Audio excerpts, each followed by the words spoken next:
The Buffalo Bills 2025 running back dynamics will play a big role this year and into the future. I'm going to break that down today on Locked On Bills.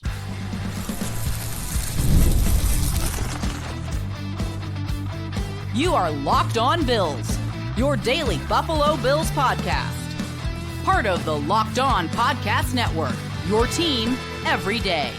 What's up, Bills Mafia? It's Joe Marino, author of the Herd Mentality Substack, co-host of the Locked On NFL Scouting Podcast, co-host of the NFL First Read Podcast, and I'm your host of Locked On Bills. Want to thank you for making Locked On Bills your first listen every day, and a big welcome and shout out to our everydayers. You know who you are. Those of you who never miss a single episode, I appreciate y'all being here very, very much. I'd also like to invite you to subscribe or follow for free on YouTube or wherever you listen to podcasts. We're part of the Locked On Podcast Network, your team every day. Well, folks, welcome in. It's time for a running back conversation. And no, it's not just going to be about James Cook and a contract extension. We're going to get into so much more than that here today on this episode. And we're doing some positional primers, getting ready for the season. And the way that we're exploring these position groups is through three different lenses. Number one, why I'm excited about that position group. Number two, reasons that I'm concerned about that position group. And number three, why I'm curious, or reasons to be curious about that particular position group. And so we've done this for the quarterbacks. We've done this for the wide receivers. Today is all about the running backs. And I want to start with why I'm excited. And the first reason why I'm excited for the Bills running backs in 2025 was 2024 and how good this group was and how good this rushing offense in particular was. Last year, the Bills were number 2 in EPA per run. They were 9th in rush yards per game. They had the most rushing touchdowns in the NFL, had 32 rushing touchdowns, the only team in the league over 30. They were number 8. The Bills running backs were number 8 in missed tackles forced per attempt. They had the 7th lowest stuff percentage, the 4th highest success rate. The Bills' rushing offense was terrific last year, and there's a lot of continuity. A lot of continuity. Your entire running back room is back. James Cook, Ray Davis, Ty Johnson, they're all back in the mix.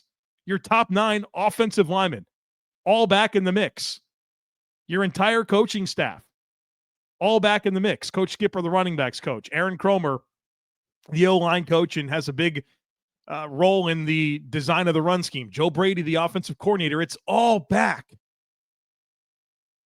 And within that, you can grow, right? You can build off of that strong, strong foundation that was laid last year. You can evolve the scheme. And so much of rushing success is being able to play off of each other. Understanding that your offensive line is going to address the defensive front in a certain way, and because of that, you're going to understand where the space is going to be. So you have a lot of continuity for a running offense and a running back room that was terrific last year. So that's the number one reason why I'm excited. It's the continuity within a rushing offense and a running back room that was terrific in 2024. Number two is the blend of skill sets. I look at this top 3 of James Cook, Ray Davis, and Ty Johnson, and I see 3 very complementary skill sets. In James Cook, you have an outstanding zone runner that thrives in the cutback game, has a slashing style, terrific vision, really good footwork, and he can make some unbelievably dynamic cuts, has the type of speed to hit the home run. He's an explosive, slashing style runner, thrives in the zone scheme.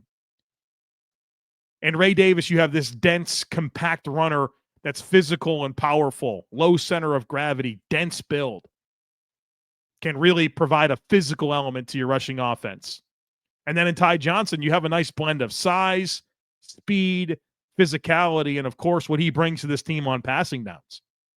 So you have 3 different stylistic runners, but what's really cool about them all is they're each individually very good at catching the football. So you have a receiving profile baked into all these complementary runners. It's a good blend of skill sets, and that's important to me. I like to look at a running back room and feel like you've got a lot of different traits available to attack a defense in a variety of ways. And I think in Cook, Davis, and Johnson, the Buffalo Bills absolutely have that. So there's three good players that offer something different, each and every one of them, but they all can help on passing downs with how they can catch the football. They're all three are very, very good catchers of the football. Number 3 is what's at stake. There's a lot at stake this year for James Cook and Ray Davis. I'm operating under the impression that a contract extension won't happen with James Cook prior to the season.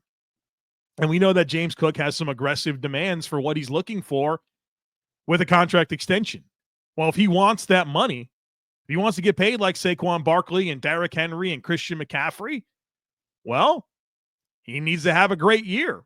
And later on in today's episode, I want to get into, what could be different this year for James Cook, or different numbers that could affect the contract conversation. We'll get to that later. But the bottom line is, if James Cook doesn't get the money prior to the season, boy, you should see a highly motivated version of him this year to prove to not just the Bills, but the entire league that he's worthy of top 5 money at the position.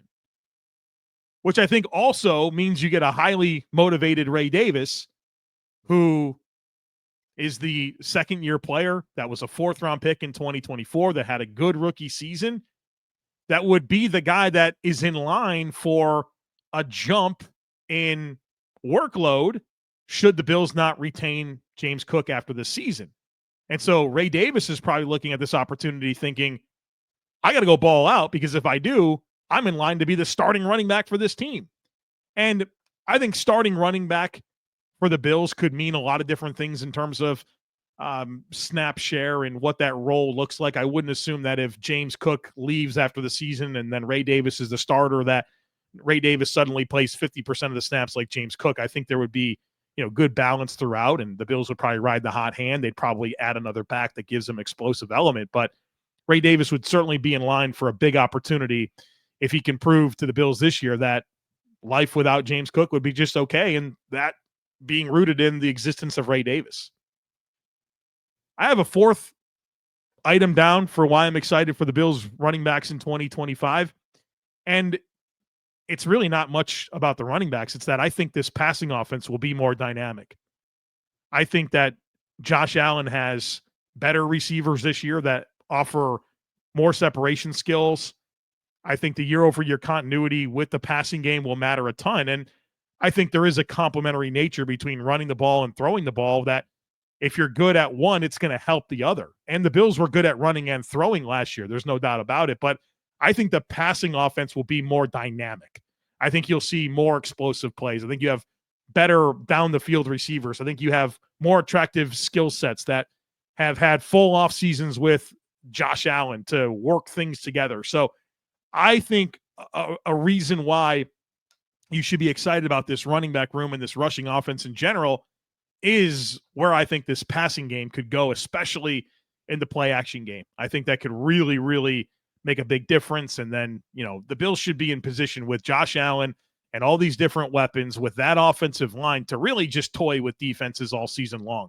No matter what you do, however you line up, it won't be the right thing against this offense. And the Bills just need to be able to have the right calls at the right times and execute, because they're going to have a lot of problems presented to opposing defenses with how they can run it, how they can throw it, the quarterback they have, and of course the offensive line that they have. So there you have it. My 4 reasons why I'm excited. It's the continuity and how good the running backs were last year. It's the blend of skill sets. It's what's at stake for Cook and Davis. And it's that I think this passing game will be more dynamic.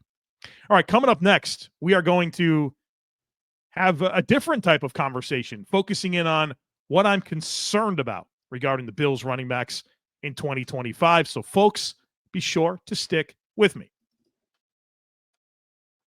Guys, you've probably heard of Viagra or Cialis. Maybe you've even tried them. But if you're looking for something beyond the usual pill, it's time to meet Rugiet Ready. Rugiet Ready is a next-gen prescription treatment designed to amplify arousal in the brain and boost blood flow. Unlike the usual pills that can take hours, Rugiet's 3-in-1 formula dissolves under your tongue and kicks in fast, on average, in 15 minutes. Effects can last up to 36 hours, so you can stay confident and in control when the moment is right. If traditional options haven't worked, Rougiet might be the answer. Over 150,000 men have already made the switch. Head to Rougiet.com/LockedOnNFL and use code LockedOnNFL to get 15% off today. That's RUGIET.com/LockedOnNFL and use promo code LockedOnNFL for 15% off. Individual results may vary with prescription treatment.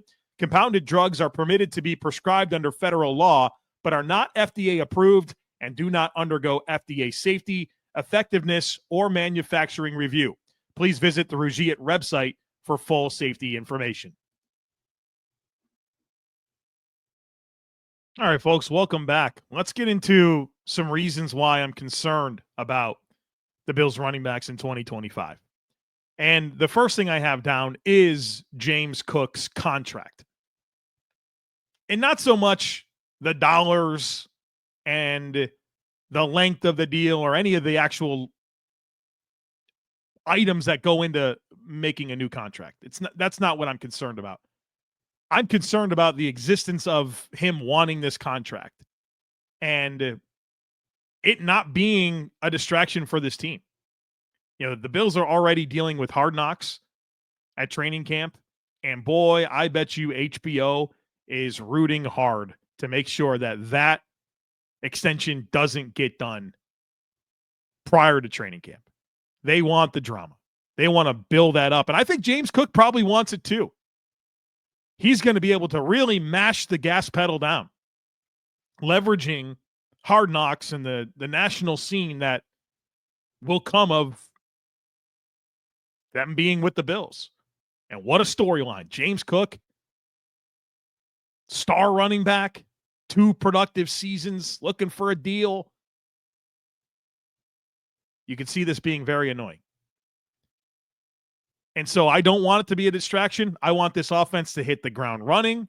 James Cook is going to touch the ball more than any other skill player on this offense. I want him to be ready. I want this offense to be ready to hit the ground running. The Baltimore Ravens in week 1.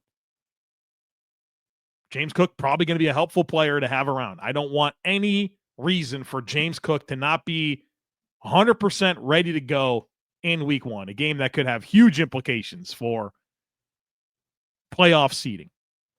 So it's not about 15 million or 20 million or whatever I think is the right number or anything like that. It's just that I don't want this contract thing to be a distraction at all for this football team and delay James Cook participating and practicing and being ready to go week 1 against the Baltimore Ravens.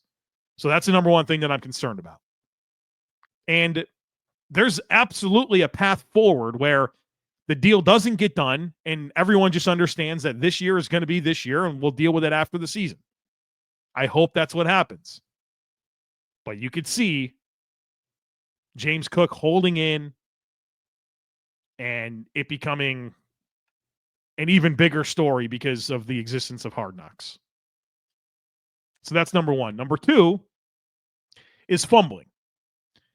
And the Bills running backs last year were terrific at not fumbling the ball.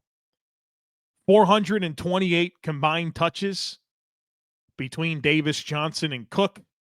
1 fumble, and it wasn't lost. James Cook had 1 fumble, and the Bills retained possession of the ball. And such a story for the Bills offense last year was how good of a job the Bills did at taking care of the ball. The only player on the offense to turn it over was Josh Allen.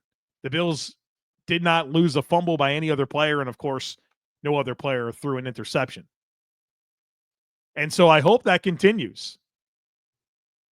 And I'm not predicting more fumbles, but law of averages are a thing. I think it's probably unlikely that the Bills go back-to-back years without a running back turning over the ball. And so I'm preparing myself for a few, although I hope there's not any. You know, Ray Davis, not a fumbler, right? That's not really a thing that was a concern with him coming out of college. James Cook obviously improved that tremendously throughout his career. Remember that game against the Rams at SoFi, the opening game? I think, did James Cook fumble on his first touch? Had some issues in 2023 as well and cleaned it up in 2024. Need that to stay cleaned up. And I'm sure the Bills obviously preach ball security and you get what you emphasize. I get all that, but law of averages tells you that there's going to be a bit of a spike in fumbles this coming year, and it's something that I'm mindful of for sure. Then the third thing in terms of items I'm concerned about regarding the Bills running backs in 2025 is Ray Davis's development as a zone runner. In the NFL, there's two different ways that you run the ball: zone runs, gap runs. Zone runs are really fundamentally different than gap runs, where it's about the offensive lineman kind of blocking an area, and then the running back would have certain keys that they read off of, and they get downhill and they have to kind of anticipate and find space, where a gap run is more of a design track with the ball. Like, you will run the ball here. We're designing all of the blocks so that the ball will go here, versus zone. It's not that at all. It's a very different style of run. And Ray Davis, not the best zone runner. I think it's an area of his game where he can really improve. And when you look at his usage last year, the Bills were predominantly a zone rushing offense, but that wasn't the case with Ray Davis. Most of his runs were gap runs. And for the one, there was 46 running backs last year that had 100 or more carries, right? So 46 running backs in 2024 had 100 or more carries. And Ray Davis was 8th in percentage of runs that were gap runs. He was one of very few players that had more gap runs than zone runs. And when you look at the Bills' distribution of carries, Ty Johnson, 76% of his carries were zone runs. James Cook, 55% of his carries were zone runs. Ray Davis, 43% of his carries were zone runs. I mean, that's a 12% difference between James Cook and Ray Davis. And the Bills are better with zone runs than gap runs, but Ray Davis is not as good of a zone runner. And I think the zone rushing scheme is a big part of why the Bills' rushing offense was so successful. And when you go back to Ray Davis in college, his best year in college was his last year at Kentucky. And that was also the only year where he had a higher percentage of gap runs than zone runs. He was 64% gap runs. So it's pretty clear to me that Ray Davis is at his best with gap runs, which is not a great foil against the Bills and where they're best at running the football. How does he develop here? And this is why I've kind of talked about this a little bit over the last few weeks, where I think Ray Davis is a good young running back. I'm excited about him. But I think there's room, right, for more artistry in how he runs the football. And I think that shows up mostly in the zone game, where it's about anticipation and finding space, kind of running to daylight, versus, again, in gap runs, it's more of a designed track with the football. And so what does this mean? Will he evolve? Will the Bills structurally run the ball different with Ray Davis on the field? Can he improve on it? I'm sure he can. How much can he grow? Does the cutback stuff still work with him like it does with James Cook? So that's a layer to this rushing offense equation that I'm concerned about, because I think you want to have a lot of replicatable elements across your backs. And I do worry that the stylistic differences between Ray Davis and James Cook demands a different style of running the football. And how much do the Bills adapt to that? Does it work? I think there's some fair questions baked into it. So we'll see how it goes. We'll see how it goes. And I think the Bills running back coaching has been really good. I love the development that we saw from Devin Singletary throughout his career with Coach Skipper. I loved it with James Cook. I thought James Cook has made tremendous strides as a zone runner, one of the best in the league in terms of being a zone runner. How does Ray Davis evolve in that capacity? Because you could tell by usage and splits that he's just not as effective in the zone game. And I think that's going to be an interesting part of his own evolution, and of course where this Bills rushing offense goes as well. So what I'm concerned about, James Cook's contract and that not being a distraction for this team, fumbling and for the fumbles to remain very, very low, and Ray Davis's growth as a zone runner.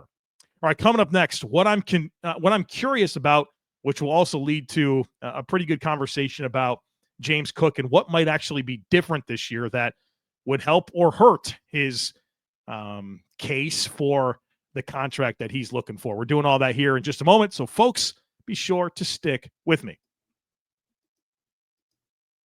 You ever check your bank account and wonder, where did all my money go? Between dining out, online shopping, and entertainment, it's easy to lose track. That's where Monarch Money comes in, your personal CFO, giving you full visibility and control over your finances. Monarch Money isn't just another budgeting app. It's a complete financial command center. You can track all your accounts, investments, and spending in one place, so you stop just managing your money and you start building wealth. Folks, the insights are surprising. When I first started using Monarch, I realized just how much I was spending on food delivery. Now I budget smarter and I save more. And it's super convenient. It's a deal where you don't have to juggle multiple apps. You can just use Monarch to check your finances, track spending, and even plan your long-term goals. So take control of your finances with Monarch Money. Use code LOCKEDONNFL at monarchmoney.com for 50% off your first year. That's monarchmoney.com, code LOCKEDONNFL for half off your first year. All right, let's get into some things that I'm curious about regarding the Bills running backs and have some interesting things to bring up. And I want to start first with pass protection, right? This has been a topic. James Cook, not a trusted player in pass pro.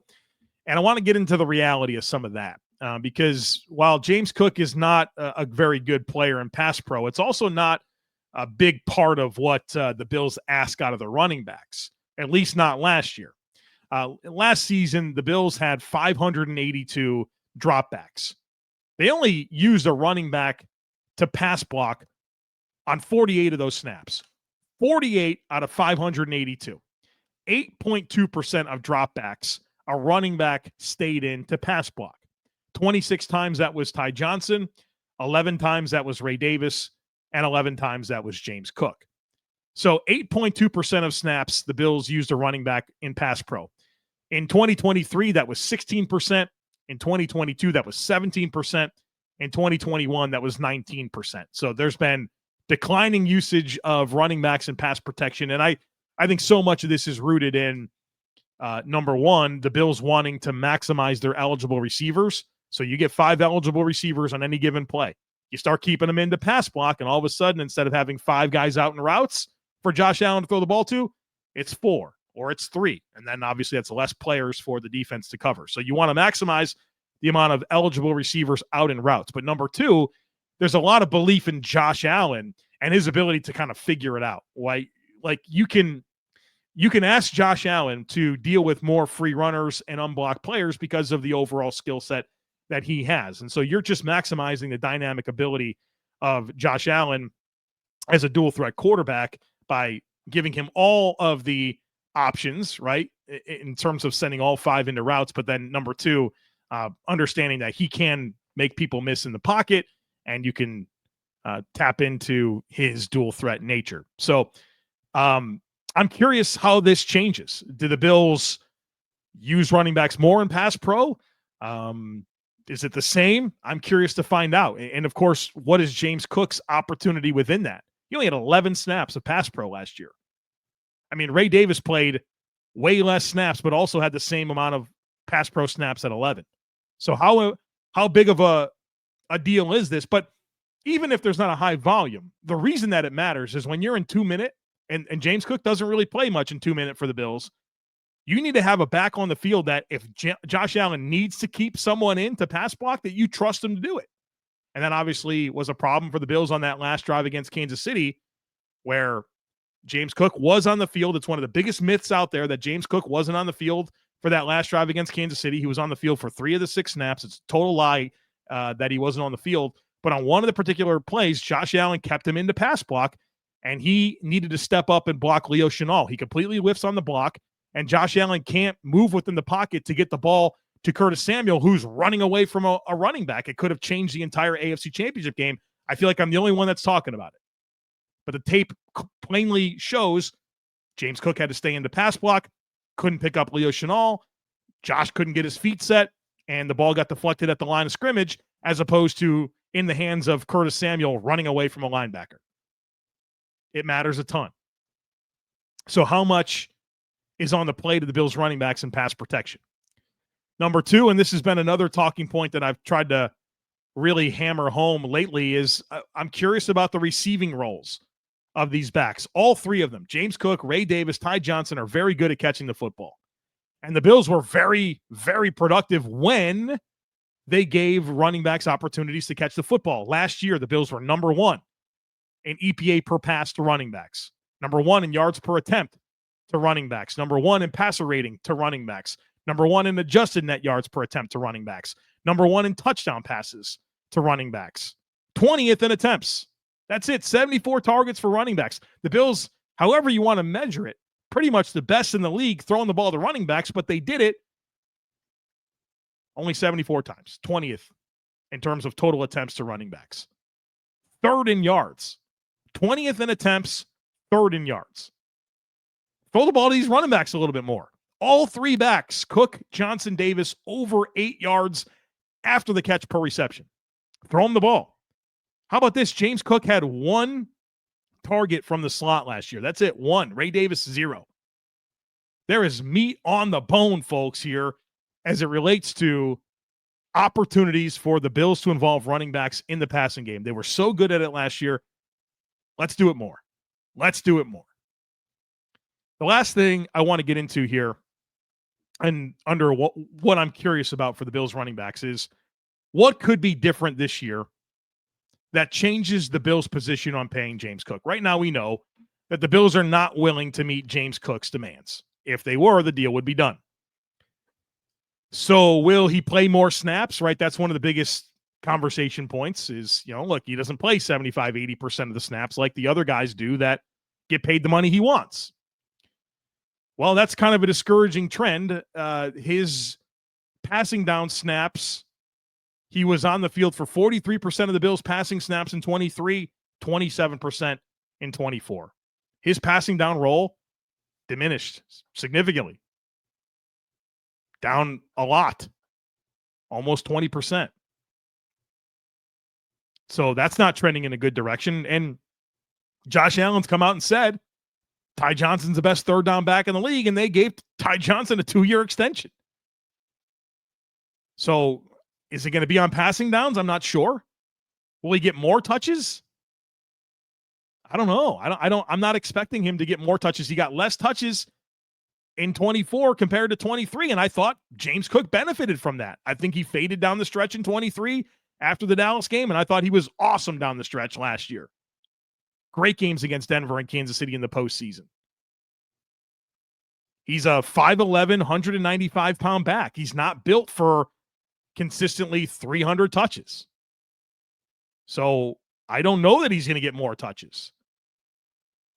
And let's remember, like last year, in order for him to get 1,000 yards rushing, he had to play in the meaningless game against the Patriots, and he went out there and got whatever he needed, 19 yards to get his 1,000 yards rushing. Now, we did miss the Jets game, and so maybe that's a bit of a wash, but that's what it took for him to get 1,000 yards rushing. The reason we're all glowing about the production of James Cook last year was the touchdown numbers. His yards, he had more yards in 2023, but way less touchdowns. I think last year was an outlier season for James Cook in terms of touchdowns. He was number one last year in touchdown rate among running backs. So percentage of touches that were touchdowns. 7.73%, number one among 54 qualifying running backs. In 2023, his touchdown percentage was 0.84%. In 2024, it was 7.73%. So 55th to first. Now, his goal line rushes did go up. In 2023, he got 14% of the goal line rushes, which was 51st. In 2024, he got 48% of the goal line rushes, which was 24th. So he got a jump there. But I just don't know that the touchdown production is going to be close to similar. What do you have, 16 rushing touchdowns to lead the league? I don't know if that's going to happen again. So if he has, I don't know, 1,300 yards from scrimmage and 10 touchdowns, that doesn't help his case. That doesn't get him paid like Derrick Henry, who has 2,000 yards from scrimmage and pushes for 20 touchdowns every year for like the last 8. what's actually going to be different? I don't think anything. I think he's going to get between 250 and 280 touches, be 12 to 1,400 yards from scrimmage and be around 10 touchdowns. Does that change anything with his case to get paid $15+ million a season? I don't think it does. But I'm curious to find out, and that's why I put it in this section. So things I'm curious about: pass protection and how big of a role that is across the board for the Bills running backs. Can we throw it to him a little bit more because it works really well? And then lastly, what would be different about James Cook and his role and his production that would put the Bills in a position where they do want to meet his contract demands?